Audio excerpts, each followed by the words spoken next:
নমস্কাৰ সকলোকে মোৰ ভিডিঅ'লৈ আজি আপোনালোকক এটা কলডিলৰ নতুন ৰেচিপি দিম। এইটো কলডিল হয় আৰু এয়া মই কাটি মেলি ধুই মেলি লৈছোঁ। তাতে এইখিনি বস্তু দিম: পিঁয়াজ, তেজপাত, কেঁচা জলকীয়া, মাছৰ মূৰ আৰু মচুৰ দাইল। সেইখিনি যিমানখিনি মই ইনগ্ৰিডিয়েণ্টছ ল'লোঁ চব ইয়াতে মিলাই দিম। মিলাই পিনে পিঁয়াজ, তেজপাত, মচুৰ দাইল, কেঁচা জলকীয়া সকলোবিলাক বস্তু কলডিলটোত মিলাই দিম। মিলাই দিয়াৰ পাছত নিমখ দিম, হালধি এচামুচতকৈ কম দিম আৰু জিৰা দিম, ধনিয়া দিছোঁ আৰু আদা নহৰু পেষ্ট অলপ দি দিছোঁ। দি মেলি ভালদৰে কলডিলখিনি সানি ল'ম, ধুনীয়াদৰে সানি ল'ম। সানি লোৱাৰ পাছত এয়া মই সানি মেলি থৈ দিলোঁ।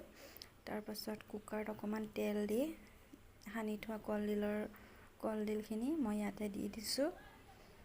দি পিনি অকণমান কলডিলখিনি ভাজি লৈছোঁ। ভাজি দি অকণ পানী দি চিটি 3টা দিয়াই দিছোঁ।